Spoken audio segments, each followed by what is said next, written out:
Broadcasting from Hollywood, California, it's Grant's Rants, Hollywood Talk. The Rio Olympics kick off. Instagram snaps up stories. Dina confirms Lindsay's pregnancy lies. Atlanta housewives Phaedra Parks faces a bomb scare. And Ozzy Osbourne is a confirmed sex addict. Richie Skye co-hosts with me right now. Let the ranting begin. I'm sitting across from friend of mine, DJ, host, show producer, Richie Skye. Hey. Good to have you in the studio talking and ranting with us. I know, it's good to be here. I'm excited to talk because I know you know so much of Hollywood and the topics, and you've got a story of your own. Oh, yes. You know, an East Coast boy. Lots to talk about. Yes. I can identify with Richie a lot of the hustle. Yes, oh my God. The hustle and the multiple jobs you have to have. The hustle is real. To keep it real, you know? You produce a show similar, right? Yes. Richie on the Rocks. It's on all digital radio. And we actually go live every Saturday at 9 Pacific Standard Time. Where can you find that? Just go to alldigitalradio.com and then just look for my show. It's Richie on the Rocks. And we have no sense on that show. And we do a similar thing, but it's kind of like we talk about the hot topics first, and then we always have a guest, and they come on in the second hour, and then we kind of just hash it out with them about what they do. Mm-hmm. Anything that's dealing with Hollywood, we want to talk about it. You know what I'm saying? Anybody that's working out here, because it's so fascinating, I feel like, to talk to different people and find out their perspective on what they do out here. Mm-hmm. You know? So yes, I find the same thing on this show. It's equally as interesting. Yes. So let's talk about some things. But first, before we get into topics, let's talk about how we know one another. Yes. So Real Housewives of Dallas. Dallas Housewives. Yes. That was interesting. That was like my first show, actually. Yeah, really? That was your first show? Yeah. First show there. Yeah, I went into that show with like very high expectations. I was like, yes, really? Getting in on like the ground level of like a new franchise, like, you know, like, because like I've never been like an original on any of those panels before. So I'm like, okay, cool, we can just like make it our own. And then, I don't know, the numbers weren't as wonderful, perhaps, as like OC or New York. It's difficult because it was the first season, so I don't know nowadays, because the franchise has been so ingrained in pop culture for so long. I almost feel like when people come on those shows, they almost have to amp it up. And I couldn't tell what was going on there. You know what I mean? Like, it was taking a slow start, slow build. Yeah, I kind of felt the same way with like Potomac. Like, they were trying to do like the check the boxes of the housewives, exactly, like, storylines, exactly, and archetypes and stuff like that. Yep. And it's like, yeah, I mean, first episode, you really can't be in full-on fights. We don't even know we can't even remember. Exactly. Who you are. Like, I don't need to be in a full-on fight the first episode. No. My favorite first starting the season off, like the franchise, is Real Housewives of Beverly Hills. I feel like their first episode was amazing. Mm-hmm. That whole first season was so amazing to me. It was so intriguing because normally, when things happen off camera, I feel like that makes the show more interesting. When something happens off camera that we can't really see and everybody has a different perspective on, that to me makes an intriguing season, because unless it's where somebody says, you set me up, I hate that storyline. Yeah. Because no one will ever cop to anything like that. No, like, why? Yeah. Like, why are we talking about it? Right. Obviously, someone set someone up. Who cares? Like, you just deal with the aftermath. That's all I want to talk about. Right.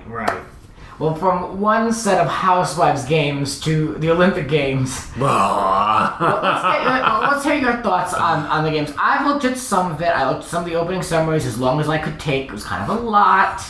I will say it's very nice to see a lot of happy people coming together in a peaceful setting, like ready to have a good time. So that's a good thing. But you know, there's been already some things that are catching the eye of people, including myself. What do you think? Can I just say this though? Like, okay, so this annoys the hell out of me, because I feel like I want to watch my shows. And all of my Bravo shows are being preempted because I'm assuming it's because Bravo is owned by NBC. Yes. So exactly. So I'm like, oh my God, all of my Housewives shows, which are all going to be amazing, in the next coming weeks Yeah. are gone. I can't watch anything. So I just feel like, really? Seriously? Well, it used to just be NBC, and now it's covering. They're on all these cable networks that they own. So yeah, almost everything. It's summer's hard enough to find a good show to watch. I know. And now it's like pretty barren as it is. I don't know. I'm not an Olympics person. I'm like, okay, Yeah. snooze fest. After the opening ceremony, I just like. Yeah, I mean, someone asked me. They said, "Well, Grant, what's your must watch?" I'm like, I don't have one. I've never had one. Really? The swimming is all right, and it's interesting Yeah. because it's an actual race. Like, it's like track and field. It's like, there's a clear front runner, and there's first place. Yeah. And it's very obvious to me. I don't care to watch basketball. I watched a little bit of the equestrian competitions, but that kind of went over my head a little bit because it wasn't really a race. It was more like how you can handle the horse. Really?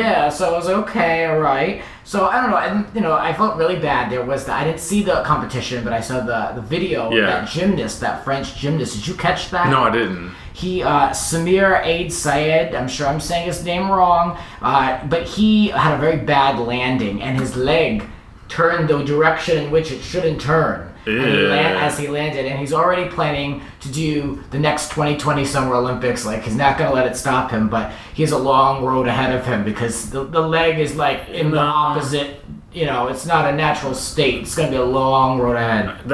I mean, my problem is I don't watch sports when when they're in season here. Yeah. So I'm probably not gonna watch them for the Olympics. Yeah. But that's tragic about that. I feel like when I get if I've never broken anything, thank God. Yeah, but me neither. I feel like I've twisted my ankle, I've sprained my ankle, and that's enough to make me not want to do whatever I was doing at that point ever again. Like, I don't want to do that again. Yeah.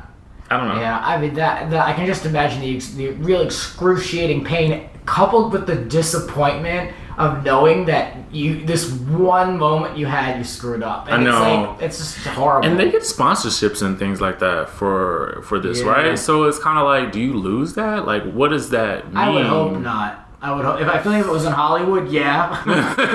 they'll do it. And you're out. Yup. But these athletes, I don't know, maybe there's a little bit more loyalty because that man is now trending. You know what I mean? Yeah. Like, this, it's not like he, God, failed and walked off. I mean, he's now, I know his name. I wouldn't know his name. That's true. So who knows? But damn, that's why you know his name though. Like, That's it. Yeah. Oof. Anyway, I feel bad for him, but I'm glad to see that people are coming together in a peaceful way. Who knows? Let's talk about Snapchat, Instagram stories, and the recent additions that we've received this last week. Yes. Now, Richie's very social media savvy. What do you make of this addition? Oh my something God. else to check. As much as okay, so Instagram is my thing. I've always said pick one and dominate in that one. So Okay. for me, that was Instagram. I was like, it's visual. It's now you can sort of track how many people are following you, liking you, commenting, engaging. So I was like, this is perfect. Mm-hmm. Then comes Snapchat, and DJ Khaled gets trapped. He's offshore somewhere, and he gets famous because of that. I mean, he was already famous, but now he's Snapchat famous, and now he's ruling Snapchat. And I don't know if you've ever tried to follow his Snap story, but it is literally impossible because he snaps every 5 minutes. See, those are the people I can't keep up with. I can't. It's just too much. It's too much. So I finally said, I'm going to get into Snapchat. I'm going to give it a go. I'm starting to build. Here comes InstaSnap. And I'm like, oh my God, what do I do? As a sort of, I guess, a consumer, I'm like, I don't know which one to choose. Right. To me, though, InstaSnap is the obvious choice, though, because that's where all my followers are. So I feel like I'm going to do that. Yeah. But then I'm like, do I give up everything that I've done on Snapchat? Because I've invested time and energy into this. I know. It really is work. I mean, I understand why people don't get into it, but it is a lot of work. It is, and it's like, because my mother just got on Snapchat to follow my sister and I this week, the very week that now we've switched to us, now she's got something else to download and learn. But the crazy thing about it is, if you've been on Instagram, it's kind of like, okay, it's a no-brainer. It's all right there, and I feel like that's where Instagram has the advantage. Yes. They've got the photos, and now you've got the videos, you know what I mean? So it's kind of like... But the problem is, I don't even know half the people that I'm following on Instagram. So I'm like, I don't know. I'm looking at their Snap stories. Yeah, I feel like I'm meeting them for the first time. Who is this? Yeah, same. So, yeah, well, Instagram seems to be a little bit more established, and the unanimous articles that I've been looking at, they all say, well, it's unanimous that Snapchat is more difficult to operate than Instagram, so Instagram is going to dominate that space. That's what everyone keeps saying. Yep. So, who knows? But yeah, when do you kind of close up shop on Snapchat? You know, these social media platforms have become part of our lives, so it's like, when do you just abandon it? I don't know. I keep saying that you can find remnants of me on Snapchat now because a limited edition. I'm gonna do a little bit of it, but just because it's still there until it becomes sort of like not the thing. But like, I really feel like I'm gonna focus my efforts on Instagram since like I've gotten sponsorships and that sort of thing from Instagram. So I'm like, I'm gonna stay there. You know what I mean? Like that's made for you. Yeah. No, not giving that up. Instagram is owned by Facebook, and they've come up with different Snapchat copies over the years, and they did one recently called Quick Updates, but the company won't release that because now they've taken over this. No need. Yeah, with Instagram, there's just no need. And at first I was like, oh, am I gonna read like a huge class action lawsuit? Like Snapchat's been buying up property wherever they can find it in Venice and Santa Monica, so they're very much on the up and up expansion side. So now it's like, what's happening here? I wonder, did they know? Like, did they know Instagram was planning this big, I don't know. You know what I mean? Like, that's fascinating to me. I didn't hear a thing either. Yeah. So when it came out, I'm like, what is this? Yeah. I was intrigued. Well, it is legal because the concept of stories or statuses cannot be patented. So it's like... Can't do anything about it? Yeah, you can't do anything about it. So it will survive and make your decision wisely. Another thing to check and another decision to make. I know. All right, Lindsay Lohan. Let's talk about her. I was not on the show when the whole video was released about her with the Igor and the rooftop video from the neighbor, and then she released that she was pregnant, and then she was chain smoking on a boat with beer. I have to talk about it.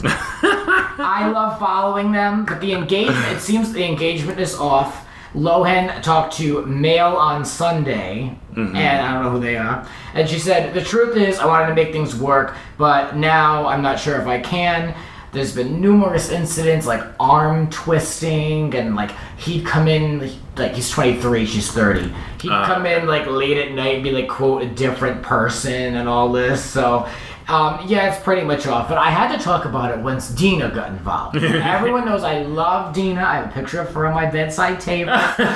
So Dina had to speak out about this, and she's let everybody know that unlike the ex-husband who said that she was pregnant, she's not. It was just an exaggeration, she said. It was an overreaction, that was how she put it, to the unrolling of everything that happened with the ex-fiancé.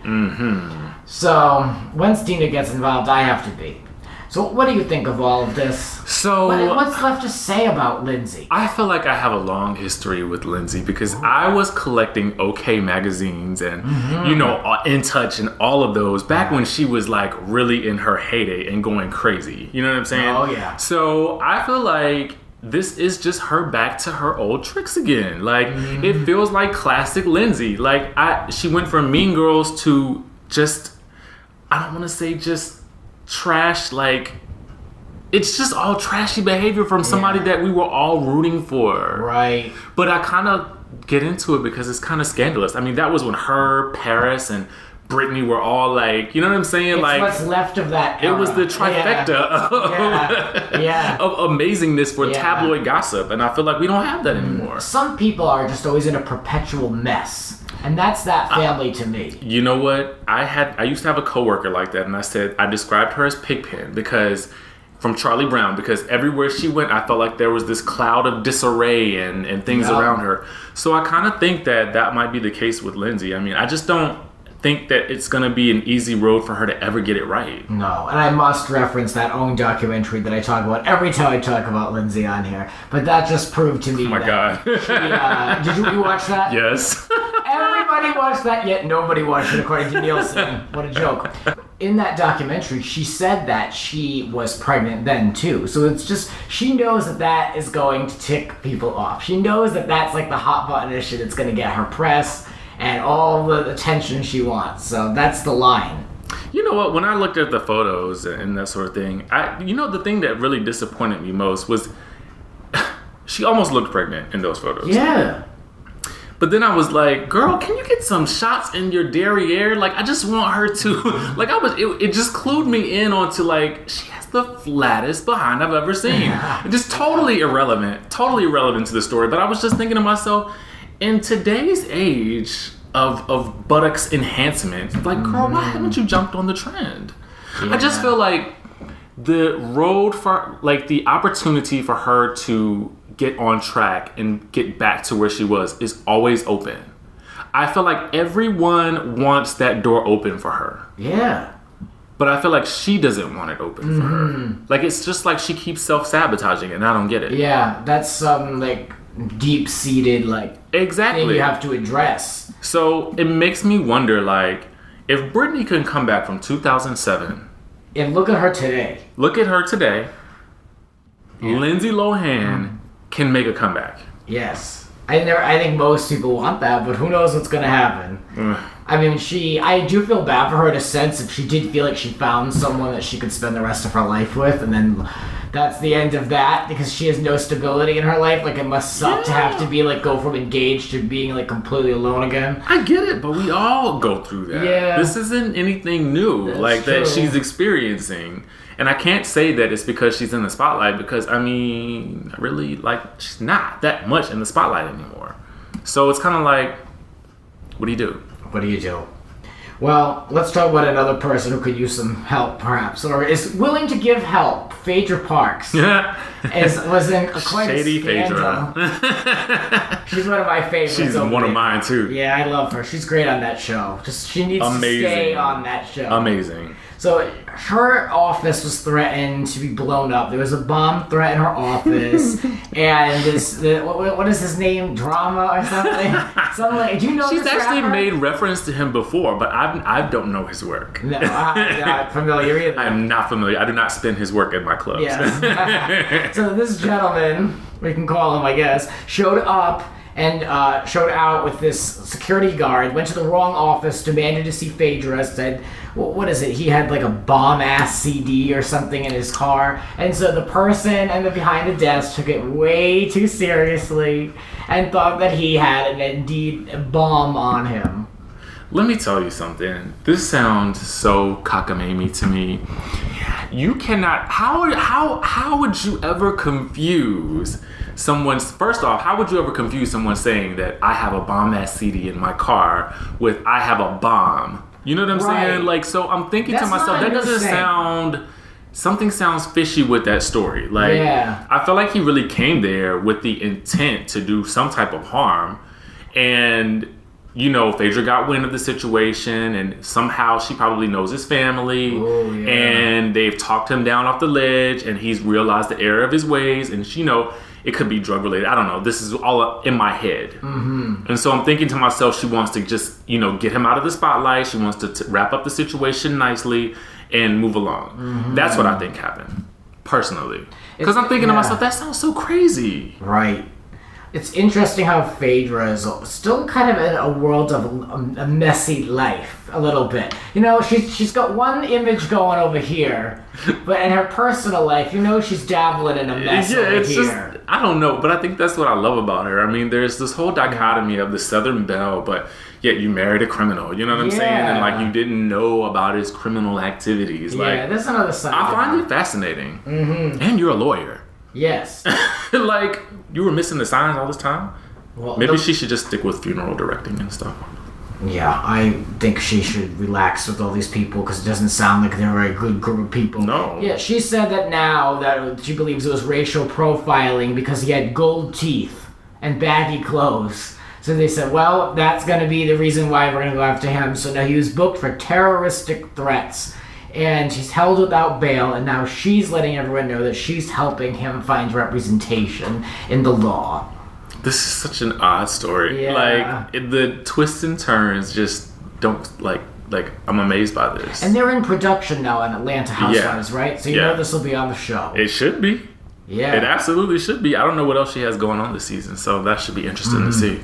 I mean, I saw a video, they had the bomb squad go into the building. They had to go and, like, do, like, special searches in his car. Like, the money wasted on this. But you know what, though? Like, if someone says that they have a bomb, I mean, the threat level from someone saying bomb-ass CD to I have a bomb, it's just, you can't misconstrue that. That's what's so difficult for me to believe. Like, why is she trying to make us believe that this is what he said? Yeah. I can't buy it. I'm sorry. I think that maybe he was just totally out of it on something. Exactly. And they just misconstrued what he said because he probably didn't say it correctly. He probably didn't say, he probably didn't enunciate like this. Like, I have a bomb-ass CD in my car downstairs. He probably was like, Ozzy Osbourne, I probably didn't know what I was saying. And so it's like, you probably have no idea. So they just heard the word bomb, and they're like, wait, you have a bomb in your car? And of course, you know, being a security guard, you can't really, like, if they overlooked that and it was a real threat, you know, you'd be screwed over. It's such an odd situation. Yeah. Poor Phaedra. Mess follows her. She's another one. I watched her too. Shady Faye. Well, Mess, and I just talked about Ozzy, is the situation now with Kelly Osbourne. There's a lawsuit with his, what can we even call this girl? Mistress Michelle Pugh, doesn't even sound very attractive. It's not. I am not a fan of any of the Osbournes, not one of them, as particularly Kelly. I don't enjoy her on any level whatsoever. She's someone that I think really needs to sit down. She's always got something that she's trying to stir up. She is. You know when I loved the Osbournes was when they first started on MTV. I felt like those were the days where reality TV was pure and we had no idea what was going on with them. I could not understand a word he said. I had no idea what was wrong with this family, but I was riveted by it. Yes. I can't really describe it. Like, I just felt like that was classic television.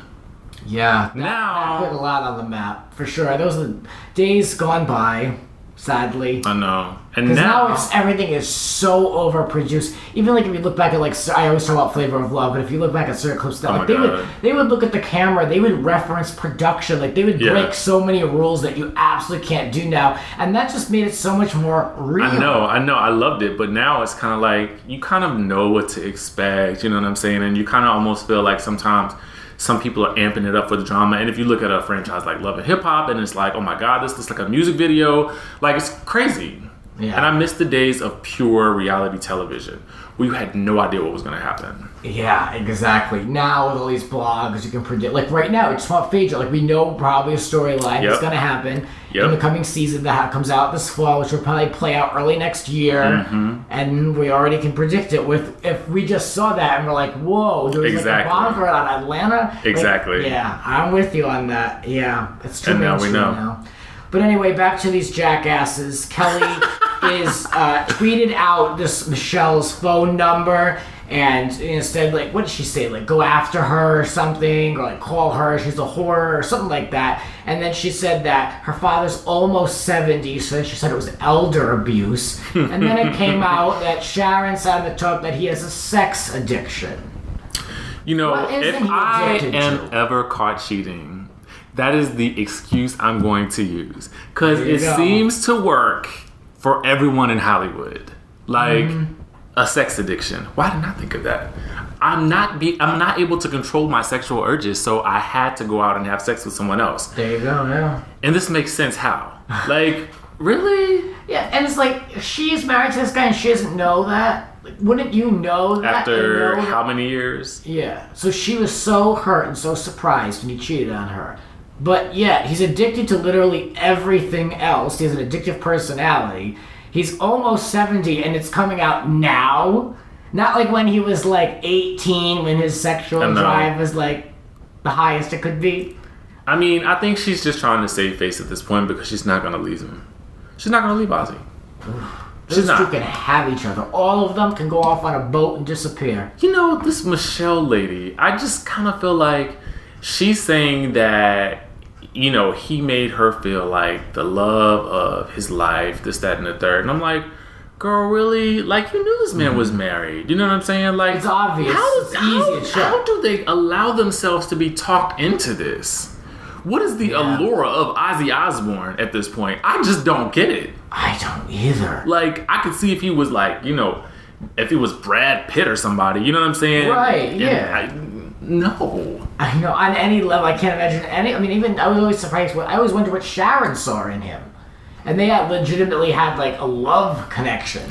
This girl is just a hairdresser. It's so interesting to me because Sharon Osbourne at least seems very business savvy to a certain degree. So it's kind of like, I mean, maybe it's just the allure of a rock star. I mean, I have no idea, but... Well, I don't want to see Kelly win this. I don't enjoy her. I don't think she needs to win it. I think that's why she has a hard time keeping a job. Yeah. You know what I mean? Yeah. It's sometimes like you have to know when and what to speak about publicly. Exactly. This is not like the first, second, or third time. No, it's not. Her mouth has gotten her into trouble a lot. Yeah. And she just seems like feels very entitled, like she can say these things. She like wants to be like her mother. You know, but the mother isn't that, like you said, she's a businesswoman. She's not that stupid. Right. She doesn't just say things to be heard. Exactly. So this girl, Michelle, claims that she lost business because of this. So this is why she's suing for defamation and all that. I think the whole thing, I think they're all a bunch of trashing people and just go away. I mean, I think it's terrible. But I don't want her to win. The mistress I don't want Kelly to win. I don't want Kelly to win. I want Kelly to pay. Really? Yeah, because I don't enjoy her. The mistress should not be able to sue for defamation of character. Your actions have defamed your character. That's true. It takes two to tango. No one forced her. Exactly. Yeah. Exactly. So now that it's public, I mean, that should be what you're worried about. Yeah. It's hard to lose. It's hard to win a defamation case anyway. So, I mean, yeah, that Kelly should definitely not be putting out anyone's phone number on Twitter, but is that enough to bring it before a judge? I'm trying to think what I would do if somebody did that to me. I don't know what I would do. I don't think I would be... certain things I don't even... the hell out of this podcast. Exactly. Like, really, like, watch my... Like, leave a nice long voicemail message listing out all my social media, where to follow me. Exactly. You know what I mean? I'm just like, I don't think I would be that upset. No. But then again, I wouldn't put myself in that situation either. Exactly. There you got it. Neither of us will be lusting after Ozzy anytime soon. Throws up. Yeah, not happening. That's a guarantee. That's my new thing. It's like everything that I keep saying, it's like certain things in life like a guarantee. Like that movie Sausage Party. Guaranteed not watching that movie. What the hell is that? We talk about that on Box Office Breakdown, and we're all trying to figure out what it is. And I'm like, I kind of want to see it, but I kind of like... I just only want to see it so I can talk about it. Yeah, no. Anything that Jonah Hill is into is another guarantee. Not happening. I don't understand. I don't get it. I don't get what people see in him. That is the thing that I love most about you, is you are very like, you either love it or you hate it. I'm in or out. I just go in between. There is no gray with you. It's black or white. Yeah. I'm going to do it. I'm totally never going to do that. Yeah, that's like a guarantee of something not happening. I absolutely love that. Yeah.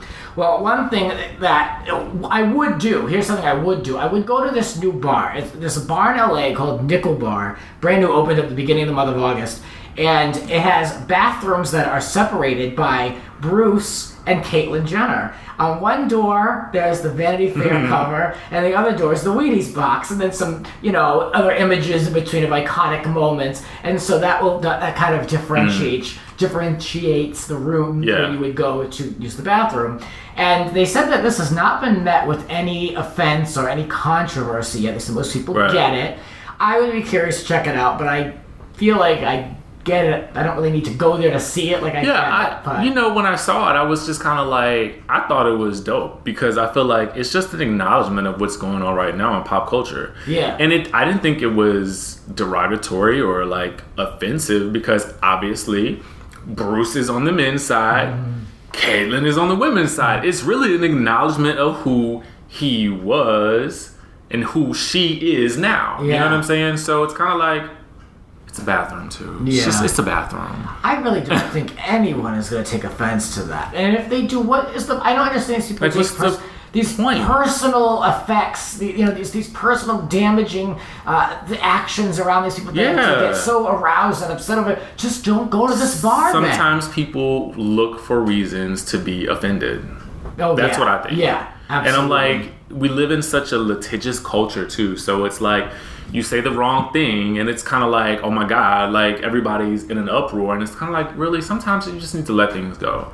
Yeah. Everything does not require a response. Right. That's so true. And I feel like you kind of get that as you hopefully some people get it as they get older, But, you know, it's just kind of like, I don't have to respond to that. I don't need to even address it. Like, why are we talking about it? You know what I'm saying? Why is that an issue?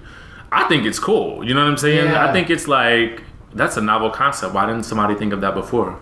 Yeah, I mean, it's not the first time that these pop culture references ripped from printouts and ads and magazines. I mean, look at, like, Barney's Beanery or something. Exactly. I think it's great. Now that the show is canceled, the memory lives on. There you go. Yeah. And who's surprised? Did you watch the show? No, I saw clips because I was curious. I always wanted to watch it. For this show, I felt like I should watch a little bit of it. But no, I mean, it didn't appeal to me at all. Was it boring? Yeah, it was fine. I don't really feel like trying to like go there politically a little bit, and then she would dial it back. And then it was like a lot of her older transgender friends. It just did not fit. I don't want to see that. It did not fit E whatsoever. I want to see it being fun, flashy, and fabulous. Like, I mean, you're a woman now, so I want to see you living it up, and I want to see the process of what you go through when you get your shots and all this. I want to see all of that. I don't want to see. I don't think they dug that. I don't really need to see you side. going to the political rallies. I don't need to see hanging out with, you know, some. She was going to speak, and then they would go on a tour bus to Vegas to go to. Yeah, not something that you would DVR. No, you got to mix that stuff in with other like fun stuff. You know what I'm saying? Yeah. Like, I think it's time to let Caitlyn do her thing outside of the spotlight now. I think we've all got it out of our system. Caitlyn just wanted the spotlight like the rest of the family. Well, I wouldn't blame her if she wanted her moment in the sun, because the other. They found a way to make it work ladies, in some way, shape, or form. And I don't think that's gonna be. I don't know if that's gonna be the same for Caitlyn. No, because I just don't feel like she's that interesting. I feel like, Caitlyn, you go out, you live your life, stay away from the cameras, do your own thing. You've got a lot of time to make up for it. Don't worry about trying to shoot a reality show. And Caitlyn, I say you need to jazz it up so you can come back for season 3 with Ryan Seacrest producing in a different way. You're listening to Grant's Rants. Please rate, subscribe, and share on iTunes and social media. Spread the word. There are a lot more rants to come. Follow us on Twitter at Grants__rants. And now for the one-on-one. And we're back talking with Richie Skye. And we were together last weekend in Malibu, of all places. And we talked about it earlier. We both co-host the Dallas After Show over at AfterBuzz TV. And we had guest co-host Heidi Dillon come into the studio. Heidi effing Dillon. Yes, the queen of effing everything, as she wants us to reference her as. And she said, "Oh, I'm coming to Malibu for the summer. I want to see you." And we're like, "Okay." It was really going to happen? We didn't know. Yes. Then we get these text messages. We're like, "Oh, it's happening." And we were in. We went with Blake, other co-host on Rants, multiple episodes. We love Blake. Love her. So she joined us, and we went to a lovely restaurant, sat in a $100 million house on the beach. We had a nice Sunday, to say the very least. I was, like, excited/nervous about it. I don't know why. Like, I was thinking to myself, like, oh, like, knowing she said that she wanted to hang out, I was like, oh, yes.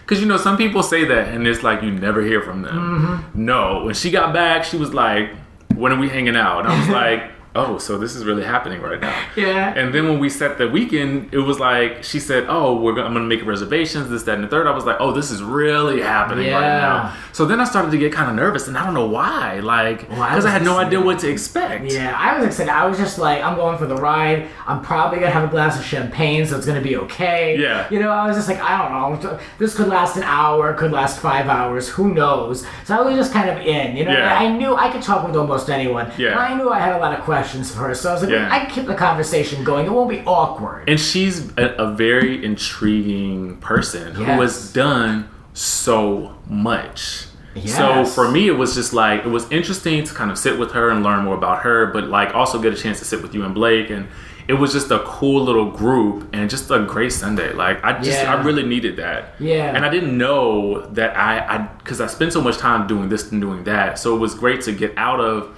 Hollywood and into Malibu, sit by the ocean, have some drinks and good food. Oh my God, it was fun. I just want to do it again. Yeah. Well, I'm excited for Dallas to return, and I want to see more of Heidi, and I want to go to one of her parties. I'm just putting that out there. Oh my God. I feel like that would be so amazing. Like, I'll do whatever she tells me. I'll do anything. I got nothing to lose. Heidi is such an interesting character, and she's a lot of fun, and I feel like she's real. Like, that's the thing that I really love about her. I feel like she means exactly what she says, and she really listens when she asks questions, and then when you answer, she's really taking it all in. And I'm like, that's so interesting to find, especially out here. Very rare. Yeah. Well, from one housewife to the other, I know you wanted to talk a little bit about OC. What are you thinking about OC? Okay, so listen, I am a huge OC fan. Huge. Yeah. Oh, huge. Such a good season. Well, first off, for me, I find Shannon to be one of the most intriguing housewives to ever, aside from Dorinda, to come on a season, because I just feel like she really put it all out there every season, like the good, the bad, the ugly. I mean, I never get the sense from Shannon that anything is planned. Yeah, I feel like she just is kind of like, I'm here. If she's offended by something, she's offended by it. You know what I'm saying? When she's angry, she's screaming and yelling. You know, she reacts, and I feel like that's it's not calculated. So to me, her first season was like crazy to me. It was amazing. The next season with the whole Brooks thing was even more of a page turner, because I had no idea where that was going. Yeah. And then this season to me feels like, what the hell is happening here? Like, and I'm not sure how I feel about this Kelly Dodd lady. Yeah, I don't know. I don't really care for her as a person, but she's entertaining to watch. She's entertaining, but I just almost feel like there's the whole idea of I was set up by somebody. And I'm like, you're on a reality show. The producer set you up. I don't think that girl was set up by Shannon. I don't think she was set up by Shannon either. I don't think Shannon would do that. Yeah. But that's an interesting take, because it's always like, was she set up or wasn't she? But you're saying that it was production, and I believe that. I just feel like, I don't feel like Shannon would have maliciously set out to do that. I don't think she's that person. Yeah. I think that she may have been an unwilling participant in a possible setup. Yeah. You know what I mean? And it just happened to work out in that way, and it caused a huge explosion. You know what I mean? Yeah. But I just don't feel like she would do that. Yeah, I don't think so either. I feel like I need to campaign for Shannon. Like, I love her. Some help, yes. So when you're not watching Housewives and you're the old bravs, what else are you up to? I know that you've been DJing out here, and you've DJed for years back on the East Coast. Yep, I started DJing by accident, actually. Really? Yeah, I mean, I just would bring music to parties because all my friends knew I had like a huge library of music, and then next thing you know, people started asking me how much I charged, and I was like, well, in my head, I'm like, I don't know. Let me get online and find out how much DJs charge. And so then after that, as I was like going from party to party, like with my laptop, my friend said, you might want to get some equipment. I said, you're right. I will do that. So the next party I had my little board and I was like doing my thing. But the problem is I was horrible as a DJ. Oh. I was great at knowing what music to play. So really, it was just me playing song after song after song. There was no mixing involved. It was just me back there like, oh my God, what am I doing?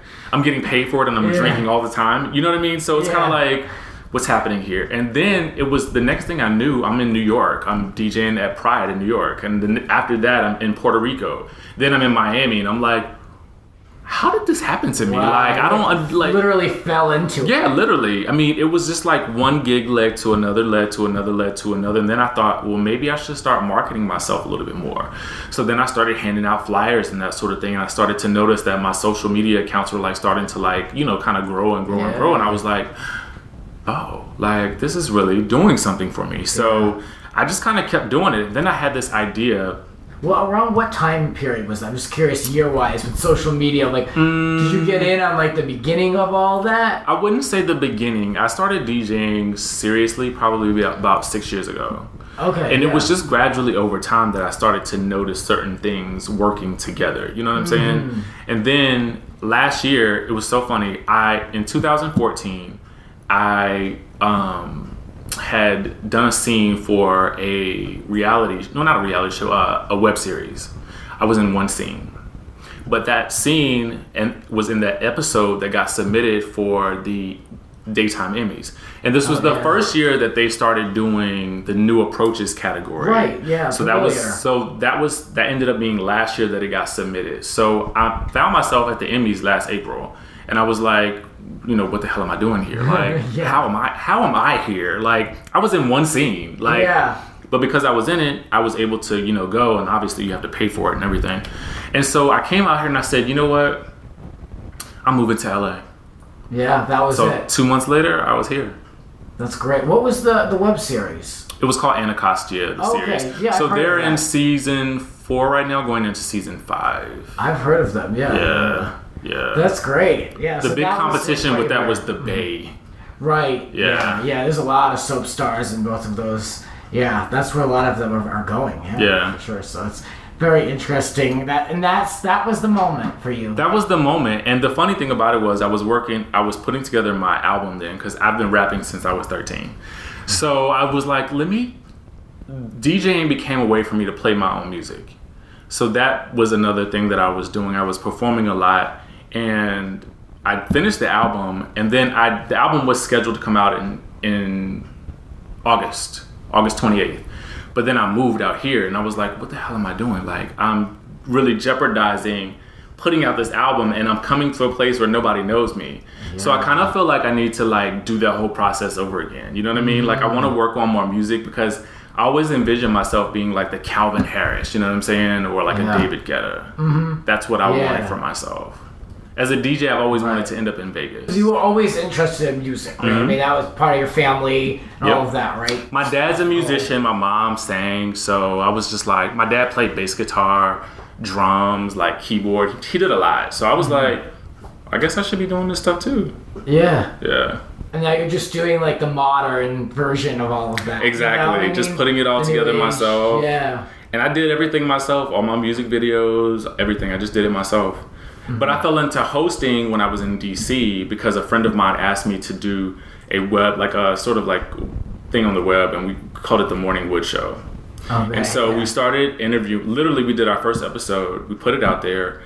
We got a nice reaction to it, and then somebody asked us to come to New York for an interview, and I was like, what? So we did that, and then we started interviewing people, and then we started doing this First Friday happy hour. And so there I started DJing every first Friday. So that sort of helped me as a DJ to start getting more notoriety in DC, and people started to kind of notice, and everybody would come to that event. Like, it was huge when it first started. So it was fun. Now, when you came here, how did you kind of rebuild or build from the ground up? Oh my God. Like, that was the hardest thing, and it was also the most depressing thing, because you kind of start all over with nothing. Yeah. And so I had no idea where to begin. And the funny thing about it is I moved into with my friends in Burbank, and I just remember one day I drove by, I was on I think it was Burbank Boulevard, and I drove by AfterBuzz, and I said, I want to work there. But I had no idea really what they did. I was just like, I saw the sign, it just looked cool, and I was like, oh my God, like, what do they do? So I started researching it, and sooner or later I started sending them emails, and like nobody had responded. So I was like, well, I really don't care. I'm going to keep emailing you until you email me back. Finally, they did. I came in for the whole like informational session and all that good stuff, sent them my information, and next thing you know, I mean, it was a couple of months later, but I ended up at AfterBuzz. I love that you got in there on your own. I'm that type of person. Like, when I first DJ'd at Mickey's, I walked up to the promoter and I said, you need to have me DJ at your club. I don't believe in waiting around for somebody to, give you a hand, because I don't feel like I deserve that. You know what I mean? I feel like you have to literally make yourself seen and heard. Right. And if you don't, like, what are you doing? Exactly. You have to be your own manager. You have to represent yourself. You do. Yeah. Anything else is a bonus, but you can't wait for anything. And I don't mind bothering somebody. I have no shame when it comes to that. You know what I'm saying? Like, if I feel like something needs to happen for me, then the only person that's has something to gain really sometimes is me. So I can't expect to be the other person's priority. You know what I mean? And I know people are busy. So, like, you have to continue to pound the pavement and sometimes knock on the same door 2 or 3 times. Yep. I love that you just walked up to that promoter and was just bold and very East Coast. I feel like that wouldn't happen. I don't feel like that would happen if you're like an LA native, because you just get hooked up anyway. Yeah, I mean... You don't have to... Certain people don't have to be that way.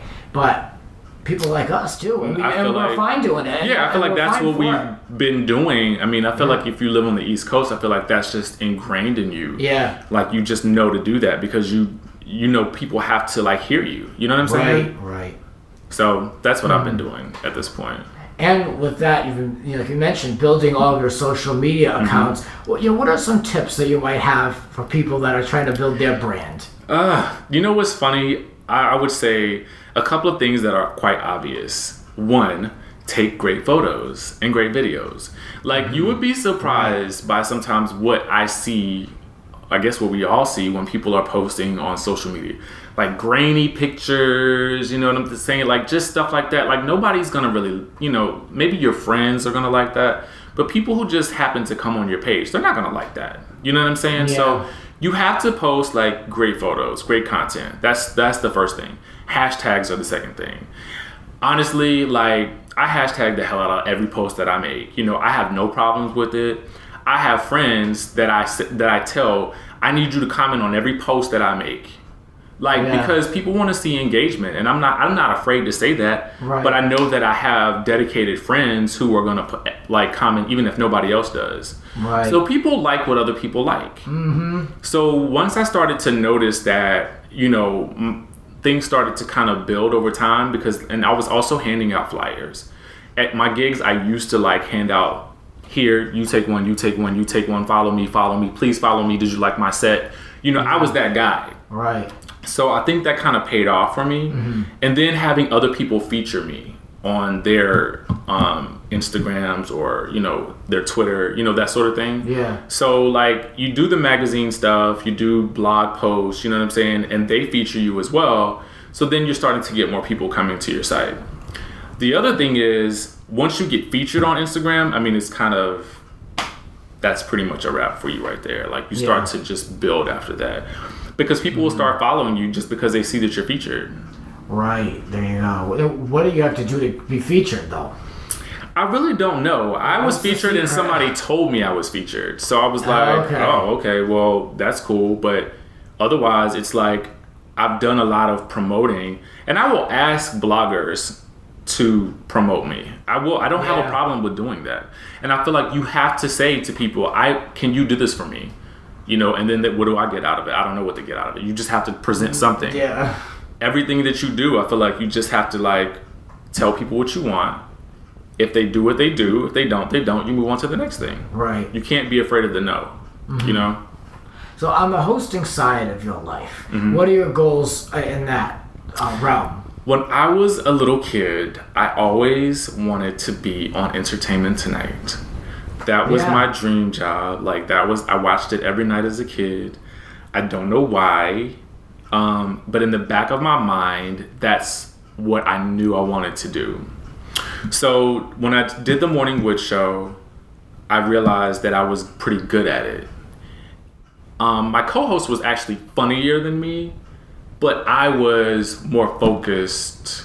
I was probably the more driven person. You know what I'm saying? Yeah. And I feel like I have a natural curiosity about people. And I feel like that makes you a good host. You know what I'm saying? Yeah. When you are curious, and genuinely curious about other people, it makes you a great interviewer. It makes you question things, and and I feel like that is what makes a really, really good host. So I did that. I started to fill in on a show on DC TV called We Speak. It was a panel show, so I was the 5th panel member. And so from there, the producer asked me if I wanted to do my own show. I said, sure. Yeah. So with that show, we would literally film 4 episodes in a day.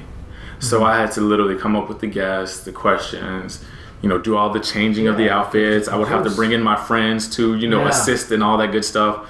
And luckily, I have to say this, shout out to my core group of friends, because they have helped me with everything that I've ever done.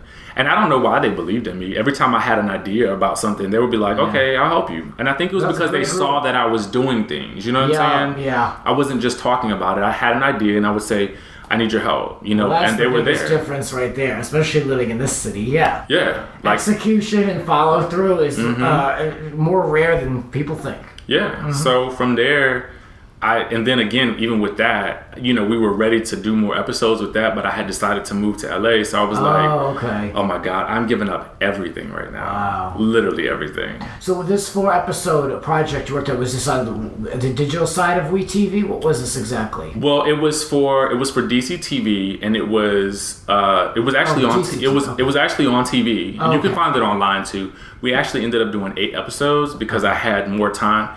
My executive producer was really mad at me because he was like, we were gearing up to do all this summer. And I was like, well, I mean, I feel like now is the time for me to go, and I have to go. I feel like you have to follow your intuition. Yeah. So I did. Well, it doesn't seem like you're in bad shape. It seems like, a year later. Yeah. You're lucky though it only took you a year. I mean, as tough as it was, I mean, people are still... It took me a long time. Really? I mean, everybody... I've heard people say that, but for me, it's felt like the hardest year of my life. And I've had a lot to learn over this year. But I think now coming on this side of it, it's just made me realize that you have to work even harder than I thought I was working before. Yep. Would you do it again? Yeah, but I would do it differently. So many things I would do differently. Yeah. My expectations of people and things would be different. You know what I mean? Right. And I would have came in with a different approach. Because I felt like when you move here from a different place, you're used to living a certain type of way, so your mentality is that same way. But when you come here, you have to change your mentality because Hollywood works differently. Right. Hollywood does not work like the business world or the corporate world or the government world works. Hollywood is its own thing. And you have to sort of, think, am I going to work in Hollywood or around it? Right. And I feel like for me, it's been easier to work around it to get in it. Yes. If that makes any sense. It does. I mean, producing your own stuff. Yeah. Your show, my show. I mean, yeah. Exactly. And so I feel like people take notice of those things. Yeah. And when you do those things, they lead you in these different paths. And you're like, wow, I didn't know that this person would have seen me here and recommended me for a DJ gig here. You know what I mean? Right. I met someone at AfterBuzz, and he recommended me for a gig at a club, and now I do the last Wednesday of every month at Cobra in North Hollywood. So I'm like, who knew that would happen just because I was there doing the work? You know what I mean? Right. Yep. So that is like gold. That's once you're on that track where you can meet those people and make those connections like that, and you build and build, and that's when the ball is rolling and you're in it, and it takes a long time to get that momentum. It does, but it's unexpected, and you just have to stay in that zone of doing the work, not even having that expectation, just enjoying it. And for me, I will say this, like working at AfterBuzz has been the thing that really made me feel normal again.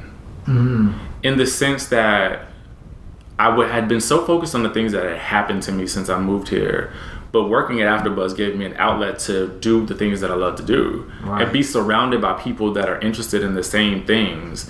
And it just felt like that I didn't feel there was no backstabbing, there was no using of anybody. It was just, everybody was just there to work and have fun. Right. And I needed that. Yeah, you need a safe space. Like, that's my outlet for all that too. I don't know how people do it who just go to these cutthroat jobs, like these agencies, and like you're being thrown under the bus, and I don't know how people do it. So we're lucky to have that for sure. Yeah. Well, thanks so much for coming in and talking with us. You're welcome. A lot of topics. Yes. So what do you want to promote? What's coming up for you? Oh my God, I have, I'll be spinning at Cobra the last Wednesday of this month. I do box office breakdown on Monday nights. That is probably one of my favorite shows to do simply because the audience is so interactive. So I love doing that. That's Monday nights at 10, but obviously they can just catch it on AfterBuzz. But it's on Popcorn Talk, I think. Yeah, it is. And you can find that on iTunes, YouTube, all the major platforms. Everywhere. And I'll have links below with this episode so you can check out all of Richie's social media and box office breakdown as well. Also, they can check out my album. It's on iTunes as well. It's called Thirst Trap. Okay, sounds good. Oh, I like that. I'm going to check it out. It's fun. It's fun. Yeah, sounds good. Well, all that information will be below. Thanks for ranting with us. Oh, no problem. I enjoy it. just been dying to do it. Yes, I'm glad that you came in. I love talking about the topics, so I know you know what you're talking about. Oh, yes. Yes. And don't forget to check out your show. Yes, Richie on the Rocks every Saturday on All Digital Radio. There you go. I want to come on there. Yes, I told you. I gotta have you on there. I want to come on and rant and share. Maybe I can talk a little longer on that one than on this show. Oh, yes. We'll have you for at least 2 hours. Oh, wow. Mm-hmm. Oh, God. Okay. That's a little too much grant for most people. And our 1-year anniversary episode will be happening at the end of this month, so that's something to be excited about. Richie, thanks for coming in. You're welcome. This has been Grant's Rants. Follow us on Twitter at Grants__Rants. Cover art created by Howie Ronay. Voiceover by Sir Richard Wentworth. Original theme music composed by Alexander Arnson.